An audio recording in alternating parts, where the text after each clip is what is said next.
And welcome to another session of Tarheel Topics. I'm Mike Armstrong, your host, and with me tonight is a very special guest, Jim Gardner. Jim, welcome to the show. Thank you, Mike. Good to be here. Our number, 407-1111. We'll talk for a few minutes and then turn the phone lines on, and we'll welcome your calls. Jim has had a checkered past. He's been a local businessman, and that's tough in anybody's world. He's been involved in public policy and politics, and I like to separate the two. Please. So we're gonna go into that first and see if we can't end up being an entrepreneur. But Jim, I was just cutting my teeth in politics, I believe, when you made your first effort to run for Congress. Mm-hmm. Tell us who you ran against and how it went. I ran against Harold Cooley, who had been in, at that time, I believe I was 29. Mr. Cooley, Congressman Cooley, had been in Congress for 32 years and was chairman of the House Agricultural Committee. Very, very powerful man in Washington. But over the years, he had lost touch with the people in this district. He did not really have a congressional office. He had his law office over in Nashville, and if you had a problem or you wanted to see your congressman, you went over to his law office when he came home. And we just felt like that we needed a change, and I ran in 1964 and ended up with 48% of the vote. An interesting thing happened the night that the election was over. We were at the Sir Walter Hotel, and they said, do you want to go up and concede to Mr. Cooley? And I said, sure, I think that's what you're supposed to do. My wife, Marie, was pregnant at that time, about 8.5 months pregnant. And she was brand new into this, and I think scared to death and mad with me for being in it to start with. And I'll never forget, we got on the elevator and we rode up to the 4th or 5th floor, whatever it was, and I could hear all this noise in the background, and the door opened, and all of a sudden it was just dead silence. And the hall was lined with people, and we walked down the hall holding hands, and there he came into the room, and there he stood in his black suit and white tie back in the back, and I walked over and I said, Congressman, I wanted to congratulate you on your win tonight, and I stuck out my hand. He wouldn't shake my hand. And everybody kind of started laughing in the room, and I just thought to myself, you know, I'm going to get you the next time. And fortunately we did. Yeah, you know, it's interesting when a congressman starts referring to the congressional seat that he's occupying as his seat. Yes. That's your first sign. That's first mistake. That means been there too long. Absolutely. But, that was interesting because you made another effort 2 years later, and this time you went from 48% to enough to win anyway, somewhere past the 50. 54, I think. Yeah. You know, an interesting thing happened in between. The Democrat legislature, this is in 1965, said, well, he came close this time. We'll change it. So they took the 2 counties that I had carried out of the 4th district and put them in somewhere else and gave me Orange County and one other one. We ended up Chapel Hill. We ended up carrying Chapel Hill in that election and got elected and hadn't been in office 4 months, and they gerrymandered me again when I was in Congress and took me out of the what was then the 4th district, put Rocky Mountain into the 2nd district, and I would have had to run against Congressman L.H. Fountain, and I couldn't have beaten L.H. Fountain. Now, you were an NC State man. I went to state, yes. And you won Orange County. And I won Orange County. I was also a conservative Republican. Right, that's one for the books. It is one for the books. That being NC State probably hurts you worse than being a conservative Republican. But let me say I never carried it again. See, nothing's changed. He wins a district after two hard-fought races. They redistrict North Carolina, and they gave him 2 choices. They took Nash County, his home county, they put it in with Wake County in the 4th. Wasn't it? No, put it into L.H. Fountain in the 2nd. Yeah. So then he could stay home and run against another incumbent congressman, or he could move his family out of Rocky Mount over to Wake County and run for re-election as the incumbent congressman in the 4th. What did you do instead? We talked about it. My wife Marie said, make your decision. I'm not leaving Rocky Mount. I'm going to be here. That helped. That helped a lot. So I decided at that time I was going to run for governor. Yeah. I felt that we needed a strong statewide effort, and I ended up running in a primary against a wonderful man from Charlotte, Jack Stickley, who had been president of Lions International. And back then, the base strength of the Republican Party was Charlotte West. We ended up beating Mr. Stickley in the primary and ran against Bob Scott and ended up getting 48% of the vote and lost again, and came home and started working again. And I remember very well the Republican Party was, what there was of it was west of Raleigh. And the only congressman that was Republican was Charles R. Jonas from Charlotte. Charles R. Jonas, absolutely. Now, Charles R. Jonas, as a Republican, was probably more liberal than the conservative Democrats in North Carolina. He was sort of like a Rockefeller-type Republican. Yeah, very much a Rockefeller one, yes. And so it was difficult to build a two-party system in North Carolina, but you played quite a role in that, too. Weren't you party chairman? I was party chairman in 1965. And at that time, we felt that if we were going to have a statewide Republican Party, you can't have it with the headquarters being in Charlotte. So I moved the headquarters from Charlotte to Raleigh over the opposition of most of the Republicans up there. And, you know, it's a funny thing, Mike. It came back to bite me in 1972 because I was involved running for governor again against Jim Holzhauser. And I carried the first primary with 49.9% of the vote. And got caught in a runoff. And got caught in a runoff, and the people of Charlotte said, well, we've been waiting to get him for 4 years, and they got me. And I ended up losing the primary by about 800 votes. So then your next venture was, what, lieutenant governor? Well, I was actually out of politics for 20 years. And then Jim Martin come along. Jim Martin got elected, and then I had a group to say, why don't you think about running for lieutenant governor? We've got a chance to win this thing with Jim Martin heading up the ticket. I ran, and on his coattails, got elected the first Republican governor in over 100 years. You know, after seeing Governor Beverly Perdue, who started out as a lieutenant governor, first, and now we've had this gentleman, Walter Dalton, who's a lieutenant governor running for governor.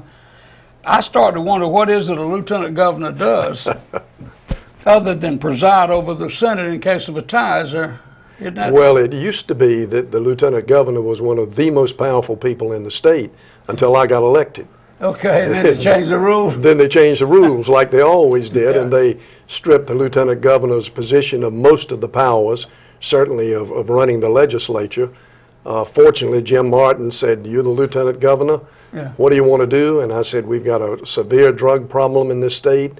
I'd like to form a drug commission and see if we can't do something about it. And he said, go ahead. And basically that's what I did for 4 years, other than presiding over the Senate. Right. Now, was that as a tiebreaker, or did you open up the sessions every day? You were actually the ruling officer? Oh, yes. Okay. And the ruling officer does control who speaks and things of that type, but they had stripped all the power from the lieutenant governor's office. And now the Speaker of the Senate more or less runs the President Pro Tem runs whatever it. it's called. Yes. Okay, yeah, I was kind of curious. And they didn't change it back when the Democrats elected a lieutenant governor either. They left it there. Yep. All right. When it comes to that era, we used to hear a saying that North Carolina had been in the gym too long. That was 16 years of Jim Hunt. Holzhauser was a gym, Martin was a gym, and Gardner was a gym. Lots of gym. They ran out when they got to me. Ran out of gym, huh? Ran out of gyms. Went out on the open field, but it was interesting because I had a little small part to play in that, in the sense that I came home from the military in '65 and got active in the Republican Party, and literally there wasn't one. That's right. And many counties, the Republican Party could have held their meeting in a phone booth. Well, when I first ran and I went into counties like Johnston County, I was almost a curiosity. They never seen a Republican. They came out to see what they came out to see, and I would stick my hand out to shake hands and wouldn't shake my hand because I was a Republican. Isn't it funny how history is? Johnson County today is a Republican stronghold. Stronghold, absolutely. It really is. Something must have happened down there. I don't know what it was. Something good happened. Yeah. Couldn't have been Percy Flowers, I don't think so. Anyway, it was so interesting that we had 5 counties east of 301 that developed into two-party counties where you had some competition, and Nash County was one of those 5, and it seems to be that way now. This election, I really feel like Nash County will probably go with Mitt Romney, and Edgecombe County obviously will go overwhelmingly with Barack Obama. Exactly, yep. So that railroad track splits us politically as well as other ways. And economically. And economically, culturally. I've done a lot of research on that because my family was originally in Edgecombe. There wasn't a Nash County. That's right. But I think it's because Edgecombe County had large farm owners, and Nash County was a county of small farm owners, and so when industry did come south, they were able to buy land and develop in Nash County a whole lot easier than they did in Edgecombe County. And so as a result, Nash County has a tremendous, what you call sales tax revenue base that Edgecombe County doesn't have. That's exactly right. And as a result, Edgecombe County's property tax is almost double Nash's because they're having to get greater amounts of money from fewer people. And so it's fascinating how sometimes the cultural divide will determine the political divide. It does, absolutely, quite often.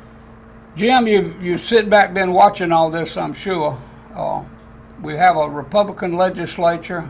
Now, we had a Republican House once or twice, and we've had a Republican Senate one time, but this is the first time we've had both houses under Republican. I think the first time in at least 100 years. Yeah, well, that would certainly cover my span. I'm not going to ask. You might be a little older than I am. I'm getting a little closer. But the legislature's first session, how would you evaluate it? I thought they did a terrific job. You have to remember, when they went in, we had about a $3.2 billion shortfall. So they had to close a lot of loopholes very quickly, and they had to work hard to decide where we're going to put the money, put priorities on it, and I think they did a very good job. I'd certainly give them a B+. They had about 13 pieces of legislation that were vetoed. That's correct, by Beverly Perdue. Yeah, now they overrode 7 or 8 of them. I can't remember the exact numbers, but if Pat McCrory gets elected this time, and right now he's about a 12-point favorite over Walter Dalton, the Democrat, then it will be the first time we've had Republican control of both houses and a Republican governor. And a Republican governor. And the big difference that will make is that a lot of the legislators' bills will not be vetoed now. Absolutely. And the wonderful thing about it is I think Pat McCrory is the most qualified man in my lifetime to run for governor. He was mayor of the largest city in North Carolina for 14 years. He had to work with a Democrat council. He understands that you have to sit down and work together to get something done. And I think he'll do a terrific job working with the legislature. Well, you mentioned that Mitt Romney, as governor of Massachusetts, had a legislature that was 80-some% Democrat. Almost 90% Democrat. Yes, so you really have to learn how to work with both sides. And I think he's going to do the same thing as our next president. Something you mentioned a while ago that reminded me of it. Has there always been a divide between Charlotte and the eastern part of the state, Raleigh East? We've never had a governor from Charlotte. Well, Jim Martin, of course, was from outside of Charlotte. Davidson. Davidson County. I always think of it really west of Raleigh, which takes in Greensboro and all the way up. So we used to have our meetings, as I mentioned, and we used to have our Central Committee meetings, and they'd always hold them in places like Asheville and Morganton and Hickory and Statesville. Charlotte. They were hoping their illegitimate cousins from down east couldn't get to the meeting. But we surprised them sometimes and actually showed up. So. Well, one thing I have, Pat McCrory asked me to be his state co-chairman of his campaign, and I said, Pat, I would love to do it, but there's a couple of things that I want some clearance on, and one of them is that you know where eastern North Carolina is. We need help down here. We need to give attention so we can get out of, in Rocky Mount, for example, we run 11, 12% unemployment. It's all over eastern North Carolina. That's right. Dare County, I was down there last week, they're running about 11%. He said, I clearly understand it, and you will not have to worry that it'll have my full attention. Well, I've seen that in the paper where he's made reference to that, and I thank you for bringing it to his attention. It's always been interesting to me, little issues like the I-95 widening project. We put in I-85 and I-40 and I-77 and I-26, and we didn't have tolls. And now they want to improve the one interstate in the east, and they want a toll boost. Yeah. So I don't understand it. You know, I might mention that the only real road in eastern North Carolina we've ever had, to my knowledge, was I-40. Yeah. And that was in Jim Martin's administration. And it came in and went down to the port in Wilmington. And look what it's done down there. Wilmington has just absolutely exploded because of that interstate highway. Well, I was hoping that when they've made 64 a real freeway to the coast, that would be a main avenue also. And I think in time it will, as soon as they complete that, and it'll be all the way down to the coast to the Nags Head, Outer Banks area. We're going to take our first commercial break, and then we'll be right back with you, so don't go away.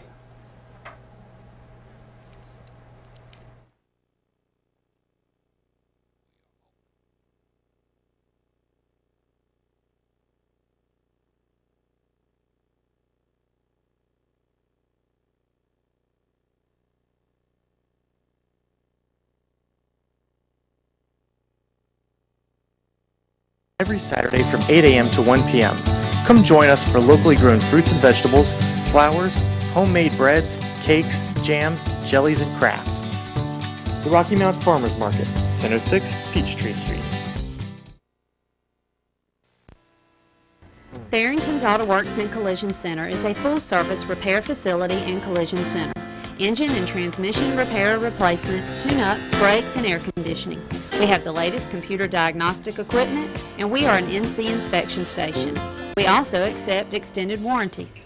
Our brand new body shop is a complete state-of-the-art collision center, offering frame straightening, lifetime paint guarantees, and free computerized estimates.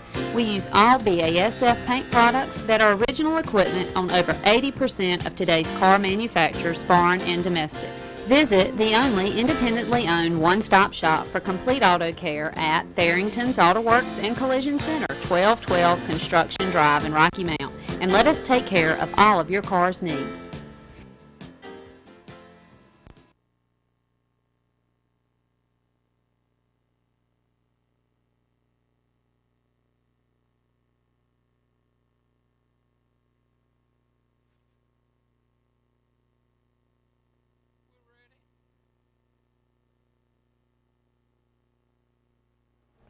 And we're back. Our guest this evening is Jim Gardner. I wasn't sure how to introduce Jim. He's been a congressman, a lieutenant governor, a governor, and some of us even know him as an entrepreneur, and I was going to kind of bring that up next, Jim. Okay. Jim started with a partner, started a little business selling 15-cent hamburgers. It became known as Hardee's. Jim, how big did it get? I know it went nationwide. Didn't you have about 50,000 employees? At one time, there were 3,500 Hardee's stores. I think we at one time got to be the third largest chain in the country. Right. And we had international units also in Germany and particularly in the Mideast. Yeah. So 3,500 stores, if it was 10 people in a store, you're talking about 35,000. I think we had in excess of 50,000, yes. Yeah, I think you did. And behind McDonald's and I guess that would be Burger King? Burger King at that time. Mm-hmm. And it was a sad day when we saw it finally sell out to Carl's Jr. and go to California. But I noticed that seems to be the trend lately. We'll come back to that. But I noticed Meadowbrook Meat sold out. Body and Oil sold their steakhouses. a lot of companies that started in Rocky Mount as regional and commercial centers would get to a certain size, and then the banks. We've always been a banking center. Right. Next thing you know, we're Royal Bank of Canada. So I miss sometimes seeing that entrepreneurial spirit. But Jim, my question for you tonight is, if you had to start this year, 2012, and build a hamburger chain restaurant, would it be as difficult as it was? Oh, I would hate to even think about trying to do it today. And what would be the problem, the handicap? The cost of everything today is, of course, you know, this goes back to 1961, and I remember when we were talking about building the first Hardee's, the land was $20,000, the building was $35,000, the equipment was about $15,000 or $20,000. That was a lot of money then. Now you're talking about over $1 million to build one franchise. One Hardee's restaurant. And just the ability to borrow money from the banks now. They're not local banks anymore. They're regional, national banks.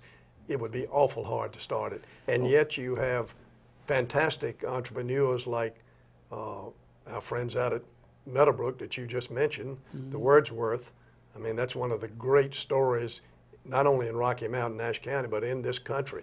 I mean, what these two, what this family did really is makes Hardee's and everything else look small time. And there's still entrepreneurs out there, but opportunities are just much smaller, I think, today. I remember for about 18 years, I was a national director of field activities in 48 states. Wow. And I could be in Houston, Texas on a Friday afternoon. It'd be miserable, rainy weather, and you're homesick and ready to call it a week and go to the airport. And a truck would drive by and it would say MBM on it. And it would also say Rocky Mount. And I mean, make you feel so good that, you know, not so far from home. Or you could be in Oklahoma City and look up and there's Eagle Transport going by. That's right, Don Stallings. Don Stallings is, and so. I've told both Don and Steve Wordsworth that I've been all over the country, California, and here's an MBM truck on Eagle Transportation, and both of them with Rocky Mount, North Carolina on it. It makes you feel good. In the military, let's take this call. You're on Tarheel Topics. Hey, you guys taking like a suggestion or maybe answer a question or two? Sure. I was just wondering, is there any way, get you guys' opinion, is there any way that Rocky Mount will ever get out from under the, the oppressive rates that we have here? You know, get out from under this utility tyranny is the only way I know how to describe it. I'll hang up because I really like to hear what you guys have to say. You stole my question. I was going to ask Jim about that. Well, yeah, I tell you what, you can pay me back later. Okay, thanks. Thank you, man. Bye. I think to answer that question, it's going to be, it won't be in my lifetime. Yeah. The electric cities owe so much money that I don't know what the answer would be. And I've got my brother and I've got friends who live outside of Rocky Mount. They've got entirely different rates than we have in the city. And that's a handicap for Rocky Mount. That hurts us now. It certainly kills industry. It does, if absolutely. It uses electricity. Yep. I've got a daughter down in Johnson County, and her bill is anywhere from 25 to 40% cheaper than mine for the same number of kilowatts. Yep. We, you know, comparing apples to apples. I'm sure at the time that the people involved in it thought it was a good thing. It just hadn't worked out that way. Well, the Eastern North Carolina Power Agency, which electric cities managers for all these towns, was a creature of the legislature. Absolutely. Just like the Global Tax Park down in Kinston. Oh, I remember that well. Nash County put $30 million of our dollars in there. I remember buying these $5 license plates and the money going down there down to the Global Park. Yeah, going to have jobs. Yeah, I was a little later. I was going to ask you if there was a possibility there. We seem to have morphed into a city now where our city leaders come up the social network. They work for nonprofits and charities, and they do good works, but they end up with a seat on the city council, and they don't have a clue as to the proper role of government. And I don't know, where do you incubate where do the Jim Gardners get incubated nowadays? That's a great question, and yet I talked to my son who's in business in Rocky Mount. He's an entrepreneur. He's opened up 2 businesses here. That West Ridge? Oh, he has the Honey Baked Hams. Okay, yeah. And he has the Shell car wash and lube operation, both big investments, and he's done very well, works hard. And he keeps saying, you know, Dad, there are lots of young entrepreneurs in Rocky Mount, and in time you'll see it come forth. And I hope he's right. Well, good, I do too. Somebody as old as I am now, all we can do is encourage it when we find it. My son says all we do is complain. Yeah, well, and we complain when we look at the wrong side, and we want to encourage the good side if we can find it. So that is interesting. Back to Hardee's, when you first started that thing up and brought it over from Greenville, and you started franchising, you mentioned something that caught my eye. My bag or my major is economics. And people always ask me, why is it so important to be able to borrow money when you start a business? It's not starting the business, but it's trying to maintain a growth, a rapid expansion. That's where you just can't get enough revenue to keep up with your growth needs, isn't it? Well, we were so naive when we started Hardee's, and so very, very lucky. Our business, from the time we opened the first unit in Rocky Mount on Church Street, it was a tremendous success. We then went to Goldsboro. That was successful. And we didn't realize that we were outgrowing our cash flow. And we were constantly broke. We were always trying to raise money. And I can remember going around Rocky Mount and talking to 10 or 12 of the older business leaders trying to raise money to sell stock. And everybody said, you're growing too fast. Well, we kept looking at the numbers and saying, well, if this unit's successful, the next one's successful, why not open 2 more? And finally, we realized we were going to have additional funds. That's when we went public for the first time, and this was in like late 1962. Yeah. And we had just started in 61, and then we had numerous public underwritings, and we actually, Hardee's was listed on the New York Stock Exchange at one time. Yeah. And then we sold out to a Canadian company, and that's unfortunately the history of Hardee's.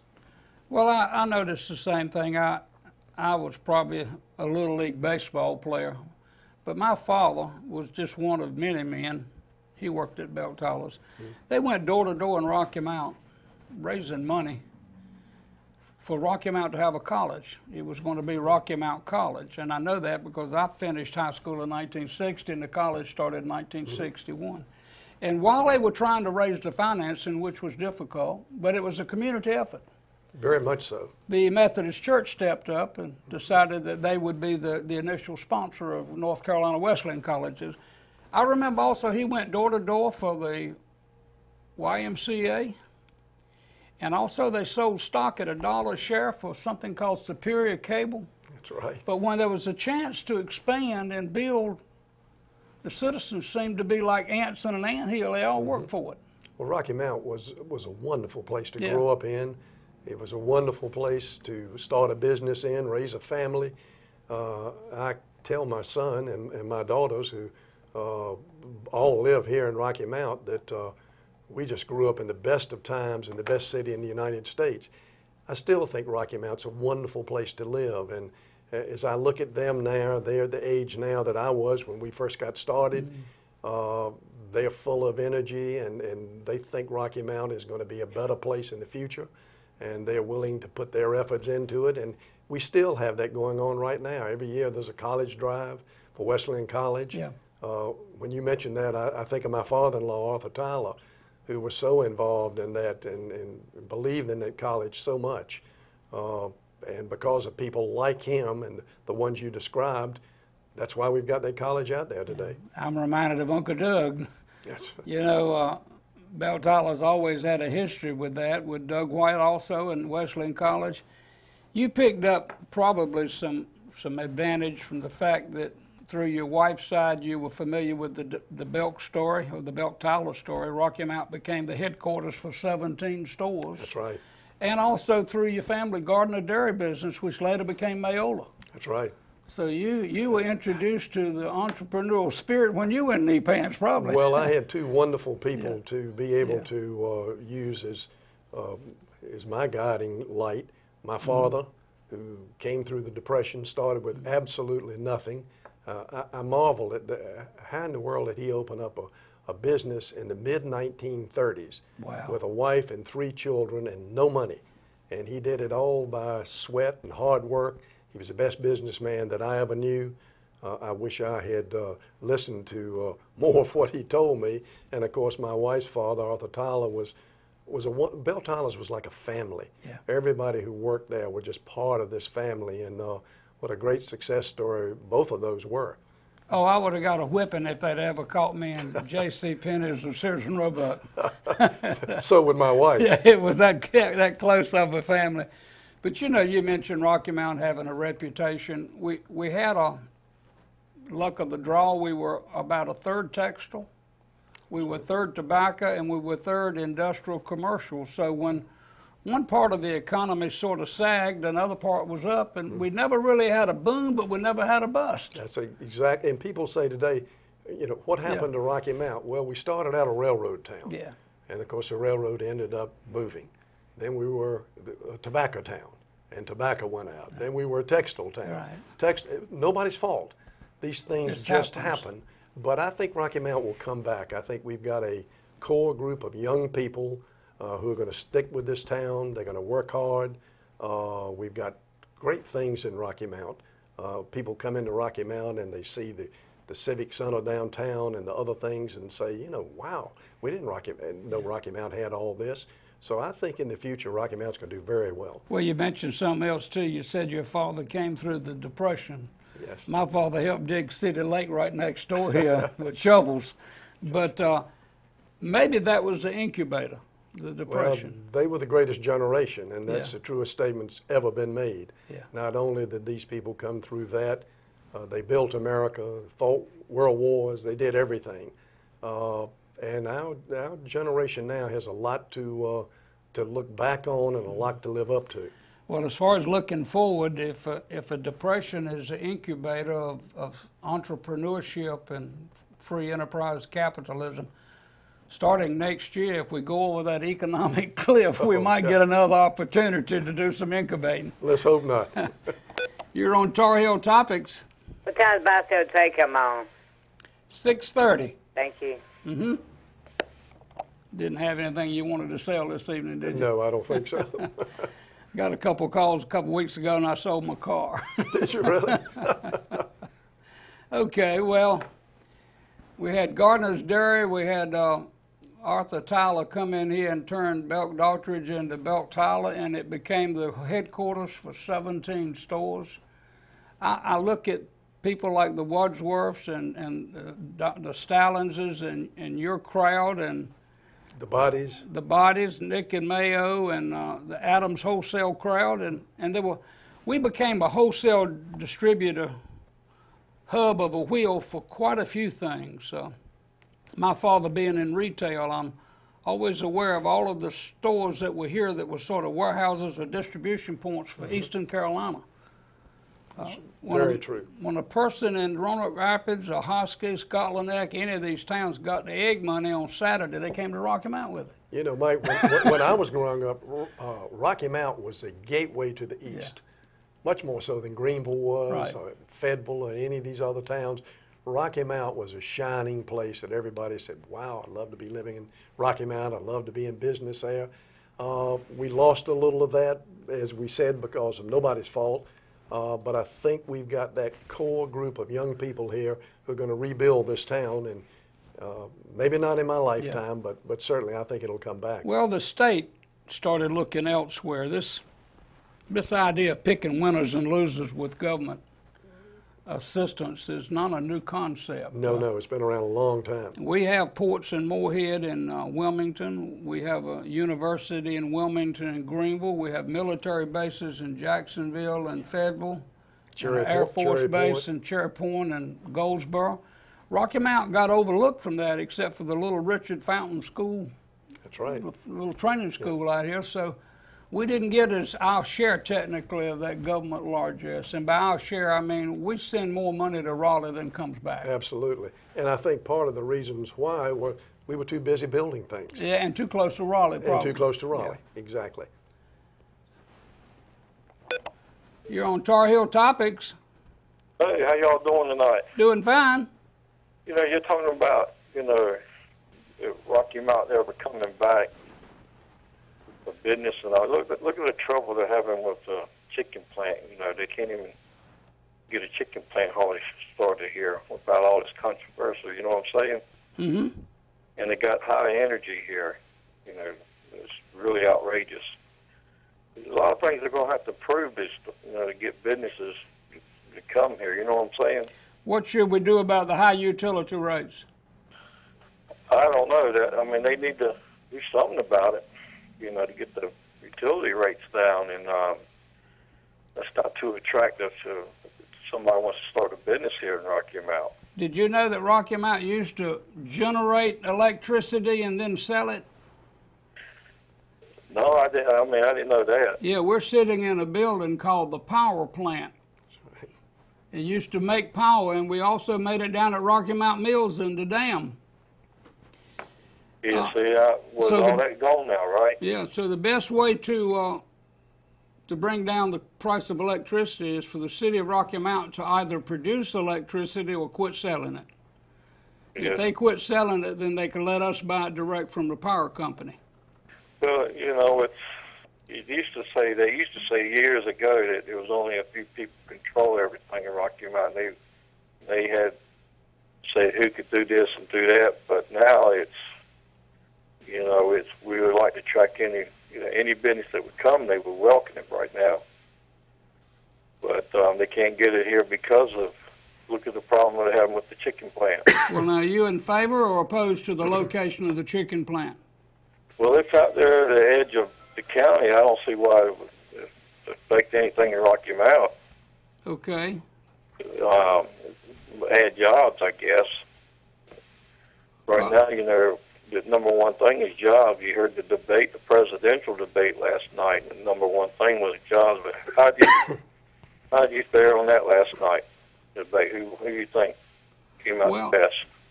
If you're going to be a debate coach, I think it ended in a wash, which is a fancy word for a tie. If you look at the undecided voter and the women vote, I think Romney probably gained a couple of points. In other words, he might have had a slight victory, not the overwhelming victory the first time, but I see it with Romney 2 and Obama 0 as far as the debates go. Yeah, I thought Romney, he got in his face and he stood his ground, and that's what I was looking at. And then they did that poll up in Nevada, right. Fox News, and he. Yeah, that showed an overwhelming number of people that had been leaning towards Obama changed sides after the debate. Voted for Obama in the last election. Yeah. Mm-hmm. Yeah, and you know, it's funny. We like to see a little Bantam Rooster in our candidate, and the ladies get turned off by it. That's right. Yeah, out there in Nevada, you know, they're being hurt real bad. All they have is casinos out there, you know. And I keep joking, they ought to bring some of the casinos over here. That's about the only thing they're going to be able to get in North Carolina. I suggested they put a casino in Halifax County and one in Robeson County and use all the proceeds to pay for I-95. That way I wouldn't have to contribute anything. That's right. Yeah, that's about the only thing that's attractive now is casinos. Well, listen, we appreciate your call. We've got to break for a commercial. All right, take care, Mike. And thank you. Cousin Jim, I'd like to say hello. I ain't seen you in a long time. Thanks for calling in. Yeah, I used to work for him when I was a teenager. At Hardee's, I hope. Take care. Okay. We'll go to our second and last commercial break and return shortly.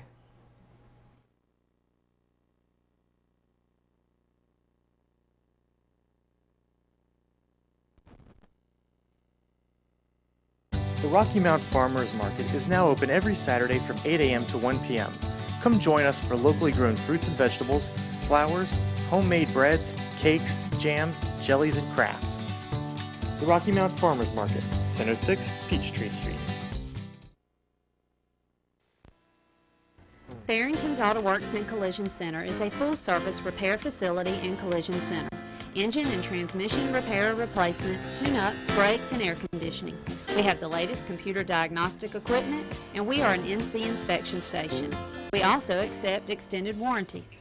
Our brand new body shop is a complete state-of-the-art collision center, offering frame straightening, lifetime paint guarantees, and free computerized estimates.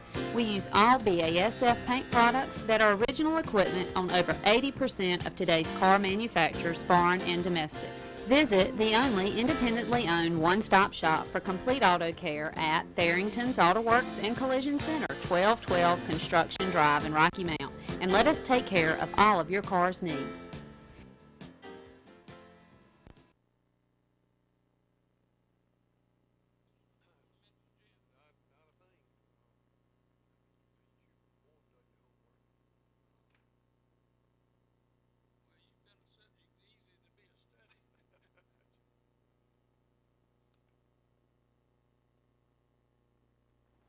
And we're back. You're watching Tarheel Topics on WHIG TV, Channel 17. We have the phone lines open for your calls. Something you mentioned, Jim, I just wanted to share with you. We talk about Rocky Mount used to be a place of pride, and you'd see it all over the nation. I had an experience when I was in Germany.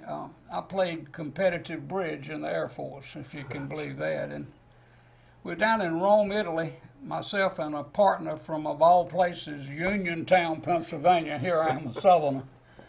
But we were in a tournament, and in these tournaments, you're not allowed to speak except bidding. You can't have general conversation because that could be signals. See, and it was competitive. And so after 2 or 3 hands of bidding, this major that we were playing against and his wife, she looks at me and she says, "Where are you from, Mushmouth?" Well, when she called me Mushmouth, I could feel the hair rising right up on the back of my neck. And when she realized that maybe she had stepped on a sensitive nerve, she laughed. She said, "Well, we're from Georgia." So that makes it okay. Okay to say that. And she asked me again where I was from, and I was a little shy about it. I said, "Well, I live in a little town east of Raleigh." That wouldn't do. She said, "Well, where east of Raleigh?" I said, "Well, you've never heard of it. It's called Rocky Mount."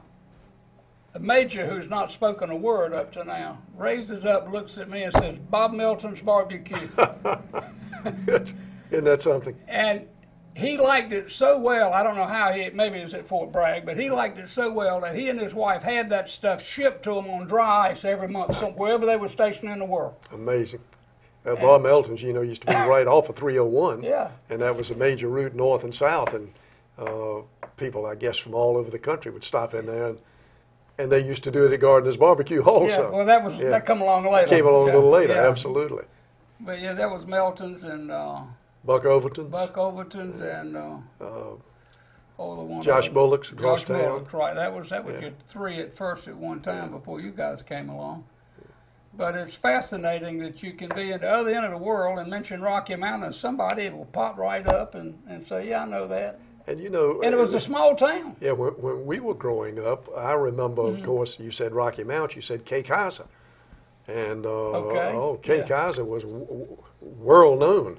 And we had a couple of his movies, had world premieres at the Sutter Theater. And, I mean, that was a big deal when Kay Kaiser would come back home. Then I guess the next thing was Phil Ford and Danny Talbot and the athletes that came along. And Rocky Mount's always been kind of sitting out there for people to see.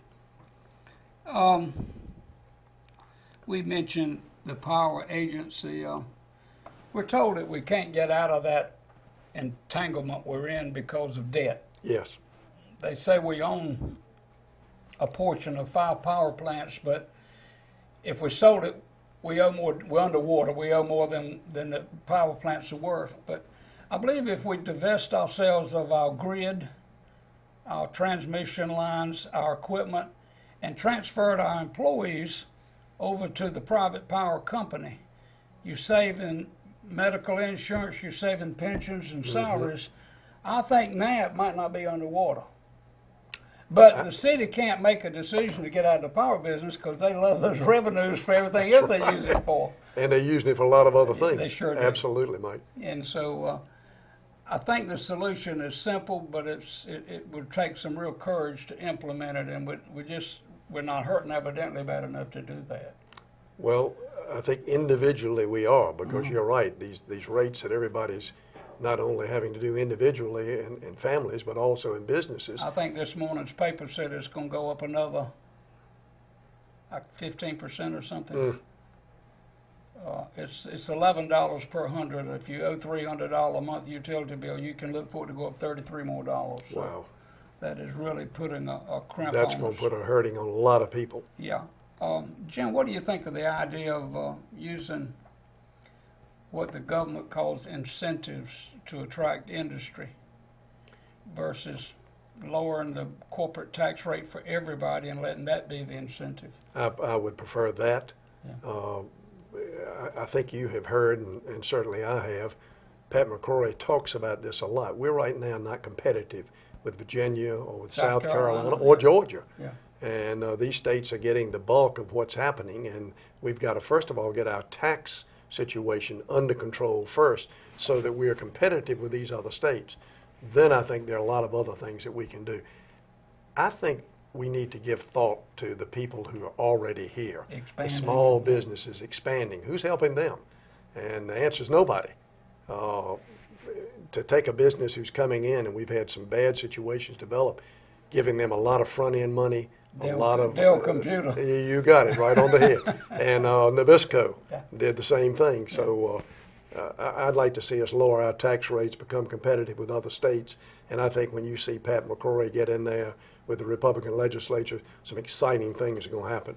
At least it won't be conflict constantly. No, absolutely. You know, the state representative that you're familiar with, Jeff Collins. Yes. He was on the show one night, and he asked me, he said, do you have any idea how much money North Carolina takes in corporate taxes in a year?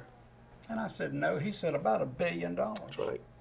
He said, do you have any idea how much we spend bribing companies to come to North Carolina? I said, no. He says, about $1 billion. Okay. That's crazy. So his idea was to eliminate the corporate tax.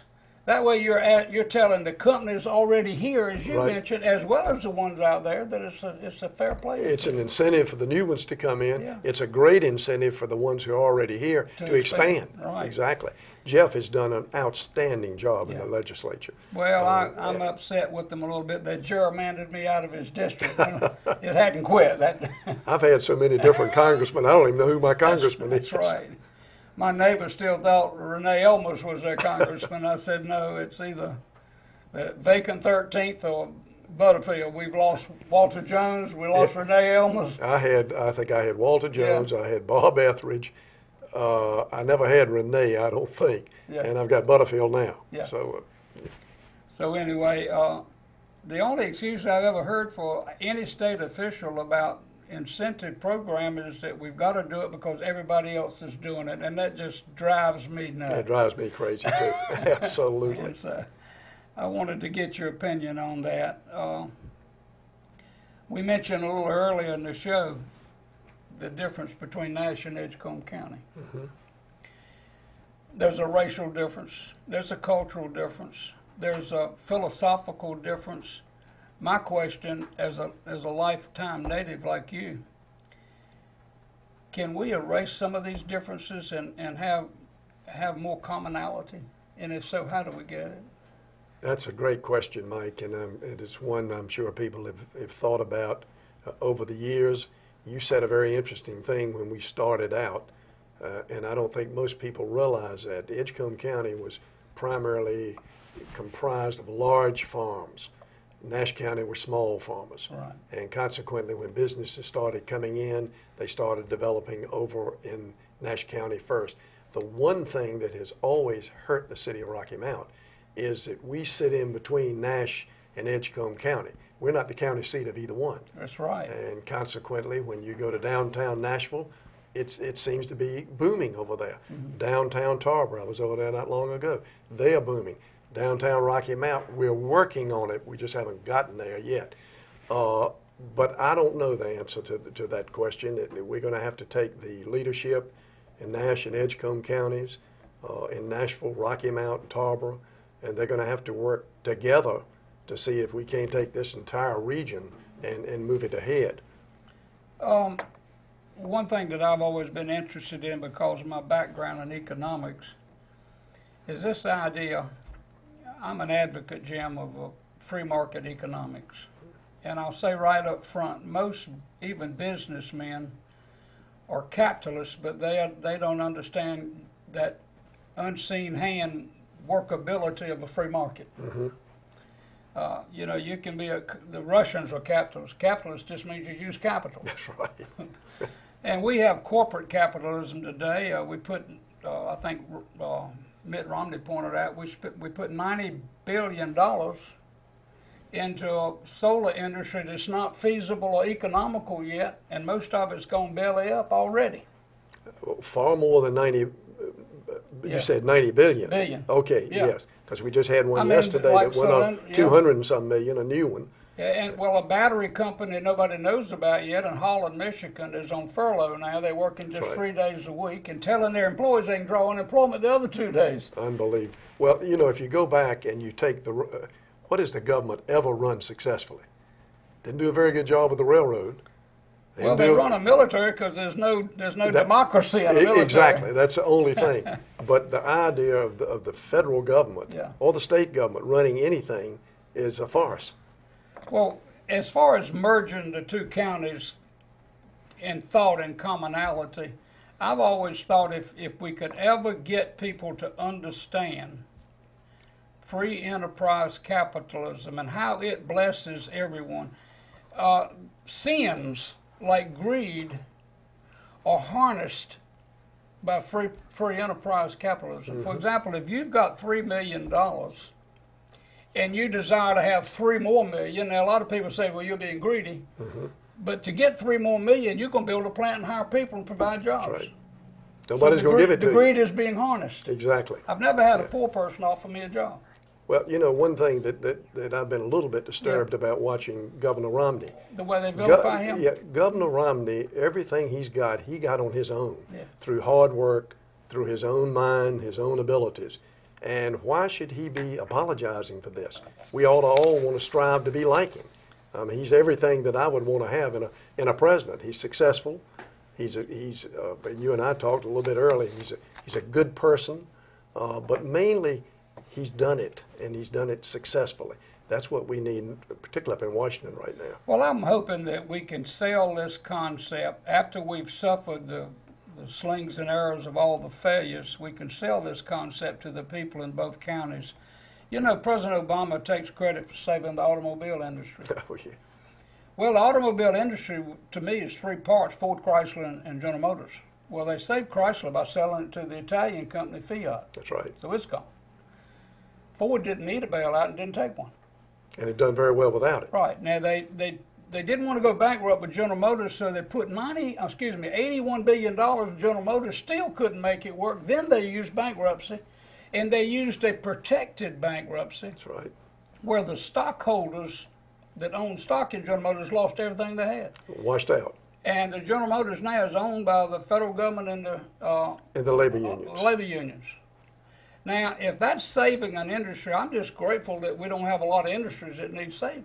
Well, I thought Romney did a beautiful job last night. He went after him finally, He did. but I've been He wanting said, him to yeah. do it for some time now. You bankrupted General Motors. Yeah. You just forgot about it. Well, see, they said Romney was for bankrupting, and they weren't, but they didn't say that they came along later and had to bankrupt him did it. anyway. Exactly. And did it under a special Right. rule bankruptcy that wasn't fair to anybody. No, absolutely not. So, yeah, this new battery company, they're now making batteries in their South Korean plant. That was $250 million. $200 million federal and $50 million state, and it's... Well, first of all, the American people are not buying the electric cars. Well, for That's number $100,000, you can get a golf cart that's subject to explode. Why wouldn't you want one? That's the Chevy Bolt. That's right. They can mandate General Motors make them because they own General Motors, but they can't mandate that you and I buy one. The only ones they're selling to the government. That's right. And you know who controls that right now. Anyway, I've enjoyed chatting with you and It's been a lot of fun. I have picking your too. brain a little bit about some of your life's experiences. Any parting shot you'd like to take? No, I have enjoyed being here. It's been a lot of fun, and just keep doing what you're doing. Well, you'll have to come back. I like to. This has been Tarheel Topics. We appreciate you listening. We'll see you next week, same time. Have a good week.